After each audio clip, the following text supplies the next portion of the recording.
For more information, please visit our website www.scienceworld.in. You can motivate us to do more by liking, sharing our Instagram and Facebook page. Also, don't forget to subscribe to our YouTube channel and press the bell icon to get notifications of new videos. Hello everyone, मेरा नाम तुषार भारद्वाज और ये आपका अपना favourite channel science world. आज की video में हम इम्पॉर्टेंट एमसीक्यूज को डिस्कस करने वाले हैं क्लास 9 चैप्टर टिश्यू। चलिए स्टार्ट करते हैं टाइम को वेस्ट ना करते हुए। Question number first, in human being muscle cells, human being में जो मसल सेल्स होती हैं, देखिए मसल्स टिश्यू हमें पहले टॉपिक क्लियर होना चाहिए, है ना। मसल्स टिश्यू के बारे में हुग्सले एक साइंटिस्ट जिन्होंने काफ़ी कुछ एक्सप्लेन किया था, उन्होंने स्लाइडिंग फिलामेंट थ्योरी के बारे में बताया था कि कैसे हमारे जो मसल सेल्स में मूवमेंट होती है। उन्होंने बताया अपनी थ्योरी के बेसिस पर, अपने प्रैक्टिकल के बेसिस पर, जो फाइनल कंक्लूजन था, जो रिजल्ट था कि भाई मसल्स कभी एक्सटेंड नहीं होती हैं। मसल्स कॉन्ट्रैक्शन फेज में जा सकती हैं, रिलैक्स्ड स्टेट में आ सकती हैं, लेकिन कभी भी उसमें एक्सटेंशन नहीं होता है, ठीक है ना। बाकी सार्कोमियर उसकी यूनिट होती है मसल सेल के लिए, और आप मसल फाइबर, मायोफाइबर की जो, बल्कि आप बोलिए मायोफाइबर की जो यूनिट होती है, मसल्स की जो यूनिट होती है, वो सार्कोमियर है ना। तो क्वेश्चन नंबर फर्स्ट में पूछा जा रहा है आपसे, in human being muscle cells carry message from one part two another. क्या वो एक पार्ट से दूसरे पार्ट तक मैसेज को भेजती हैं? और B, conduct food and water, क्या फूड और वाटर को कंडक्ट करती हैं? या फिर C, contract and relax, contraction phase और रिलैक्स टू कॉज मूवमेंट, जिसकी वजह से मूवमेंट पॉसिबल है। ट्रांसपोर्ट ऑक्सीजन, तो आप समझ गए होंगे, मैंने क्वेश्चन को स्टार्ट करने से पहले आपको थोड़ा सा एक्सप्लेन किया था मसल सेल के बारे में, मसल्स टिश्यू के बारे में, तो उसी के बेस पे यहाँ पर आंसर आपको पता चल जाएगा। क्वेश्चन नंबर फर्स्ट में करेक्ट आंसर है C, contraction relaxation and sliding filament theory. Note कर लीजिएगा, बल्कि आप हुग्सले वो साइंटिस्ट जिन्होंने स्लाइडिंग फिलामेंट थ्योरी के बारे में बताया, और इसका मेन आधार क्या था, मेन रिजल्ट क्या निकल कर आया, जो फाइनल कंक्लूजन था कि भाई मसल्स कभी भी एक्सटेंड नहीं होती है, कॉन्ट्रैक्शन या रिलैक्सेशन, सिर्फ इतना। तो next question number 2, growth in plants, जो प्लांट्स में ग्रोथ होती है, caused by each and every cell of the body, या फिर यूनिफॉर्म ग्रोथ होती है। यूनिफॉर्म कैसे, पॉसिबल नहीं है यूनिफॉर्म तो कभी भी, है ना, कोई भी लिविंग हो चाहे। C, caused by non dividing regions, non dividing region से ग्रोथ कैसे हो जाएगी? या फिर लिमिटेड टू सर्टेन रीजन, बिल्कुल हर एक जो पार्ट है उसकी अपनी अलग पैटर्न से ग्रोथ होती है ना, हालांकि उसके लिए रिस्पॉन्सिबल डीएनए का जिक्र करना होता है, ठीक है। तो यहाँ पर फिलहाल जो क्वेश्चन में ग्रोथ इन अ प्लांट वो कैसी होती है, तो आपको करेक्ट आंसर इसमें डी सेलेक्ट करना होगा, limited to certain reason.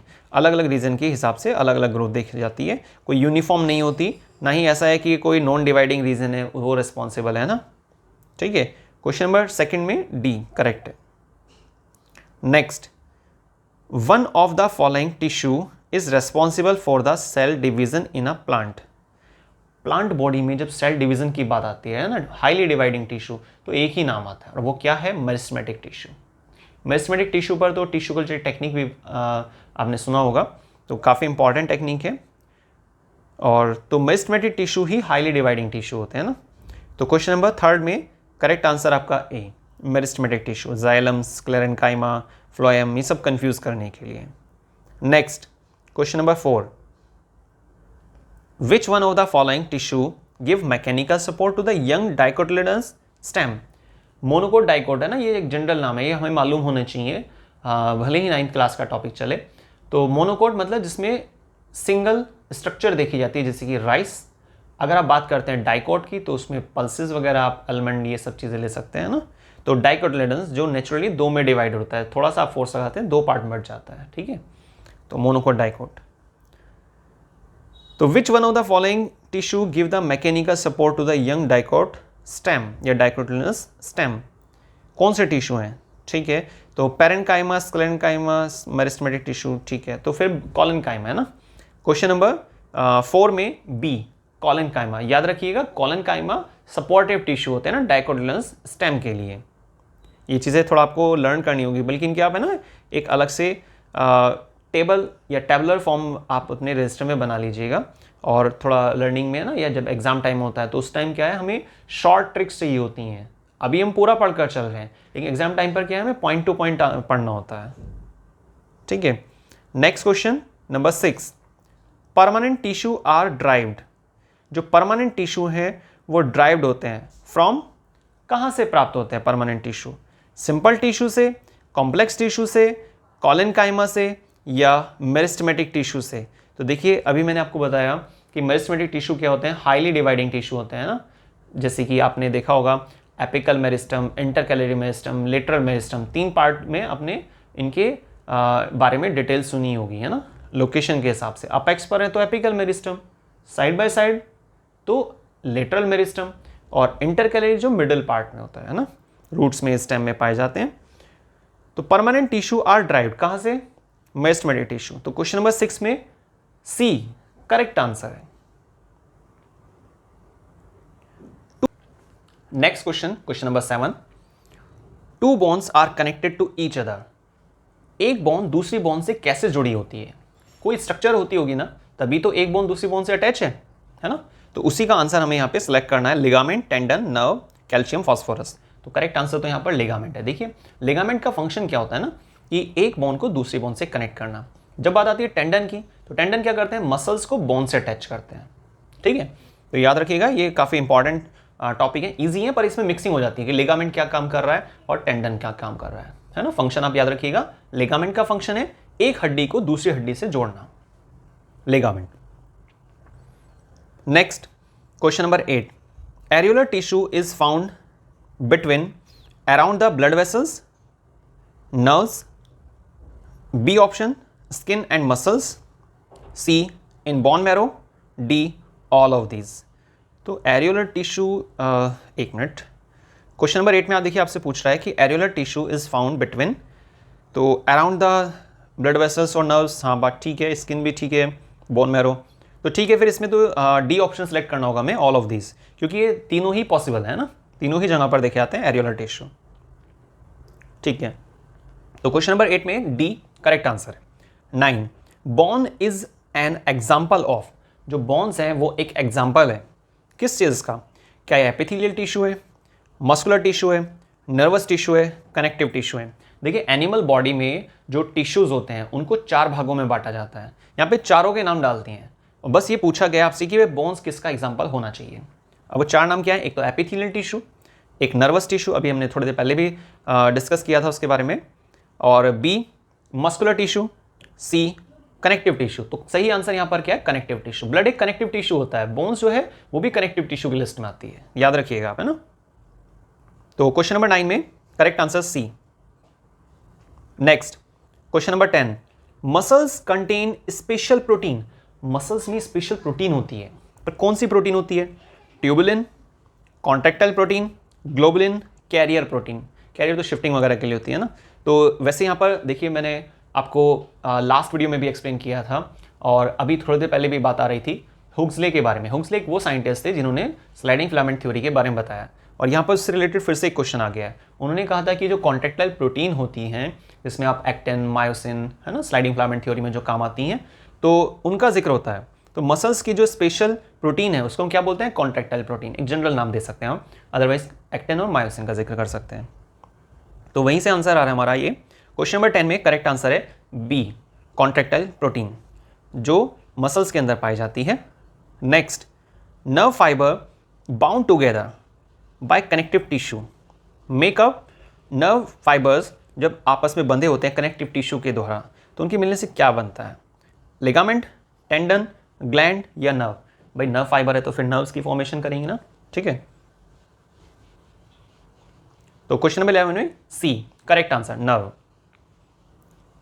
Next question number 12, when parenchyma contain chlorophyll. Parenchyma contain chlorophyll and perform the photosynthesis, it is called. जब पैरेन्काइमा के अंदर क्लोरोफिल एक केमिकल सब्सटेंस है ना, एक पिगमेंट जो फोटोसिंथेसिस के लिए रेस्पॉन्सिबल होती है ना। क्लोरोफिल हालांकि कई प्रकार का होता है, chlorophyll A, chlorophyll B, C, D, ई, लेकिन ए जो होता है वो डोमिनेंसी में जाता है, मतलब ज़्यादा पाया जाता है प्लांट बॉडी के केस में। तो जब पैरेन्काइमा के अंदर क्लोरोफिल पाया जाता है और वो फोटोसिंथेसिस परफॉर्म करता है तो उसको क्या बोलना चाहिए? एरेनकाइमा कहना चाहिए, कॉलेनकाइमा या प्रोसेनकाइमा या फिर क्लोरेनकाइमा? तो इसमें क्लोरेनकाइमा, ठीक है। तो आपको याद रखना है कॉलेनकाइमा नहीं, क्लोरेनकाइमा, क्लोरेन CHLO वाला है ना, तो क्लोरेनकाइमा इसमें करेक्ट आंसर आ जाएगा नंबर 12 में। Husk of coconut is made up of, देखिए कितना अच्छा क्वेश्चन है। हस्क जो होता है कोकोनट का वो बना होता है स्क्लेरेनकाइमेटस टिश्यू से, पैरेन्काइमेटस वाले से, या कॉलेनकाइमा या प्रोसेनकाइमा, तो स्क्लेरेनकाइमा। तो याद रखिएगा जो फाइबर से होते हैं वो किसके मिलने से बने होते हैं? स्क्लेरेनकाइमेटस टिश्यू से, है ना। ठीक है, क्वेश्चन नंबर 13 में ए करेक्ट आंसर है। Next number 14, white blood cells. White blood cells WBC है ना, उनका अपना न्यूक्लियस होता है। RBC में तो मैच्योरिटी वाले टाइमिंग पर वो टर्मिनेट हो जाता है, मतलब RBC का अपना न्यूक्लियस नहीं होता है ना, जिसके बेस पे उसको हाईलाइट भी किया जाता है। या फिर हम ये भी कहते हैं कि हाँ भाई 120 डेज उसकी जो साइकिल होती है उसके बाद RBC की डेथ हो जाती है ना, ये सब बातें। पर वाइट ब्लड सेल्स का मेन फंक्शन क्या है? जर्म्स को किल करना है ना, सोल्जर्स बोलते हैं बल्कि इनको। तो help in a transport of oxygen नहीं, B act as a soldier, same line आ गई है ना, और help in a blood clotting, non nucleated, ठीक है। तो क्वेश्चन नंबर 14 में बी करेक्ट आंसर है। Next question number 15, which one of the following is a living but non nucleated? Which one of the following is living, कौन living है लेकिन non nucleated है? सीव tube, companion cell, phloem fibre, phloem parenchyma. आप समझ गए हैं, sieve tube non nucleated होती है ना, न्यूक्लियस नहीं होता उसके अंदर, फिर भी लिविंग मानी जाती हैं। वैसे तो देखो क्या होता है ना, सेल की एक्टिविटी को कंट्रोल कौन करता है? न्यूक्लियस। न्यूक्लियस में ऐसी क्या खास चीज़ है? DNA होता है ना, इस वजह से बोलते हैं उसको। चलिए खैर कोई नहीं। Next question number 16, unit of nervous system. Unit of nervous system में एक्सन वो एक पार्ट होता है, साइटन वो एक पार्ट होता है, डेंड्राइट वो भी एक पार्ट है, न्यूरॉन एक कंप्लीट स्ट्रक्चर, न्यूरॉन मतलब सेल, नर्व सेल। तो क्वेश्चन नंबर 16 में नर्वस सिस्टम की यूनिट को क्या बोलते हैं हम? क्या बोलते हैं नर्वस सिस्टम की यूनिट को? नर्व सेल या न्यूरॉन कह सकते हैं आप, जिसके अंदर साइटन से डेंड्राइट निकलते हैं और एक्सन एक फिलामेंटस पार्ट होता है जिसमें माइलिन शीथ होती है, जिसमें सिग्नल जंप करके चलता है, one node of NVR to next, फिर next node of NVR to next, इस तरीके से, और फिर लास्ट में नर्व एंडिंग, और नर्व एंडिंग से फिर नेक्स्ट न्यूरॉन, थोड़ा सा गैप होने के बाद, सिनेप्टिक क्लेफ्ट कहते हैं उस गैप को, ठीक है। तो हमारे पास ये आपका क्वेश्चन कहाँ गया भाई? क्वेश्चन खो गया क्या?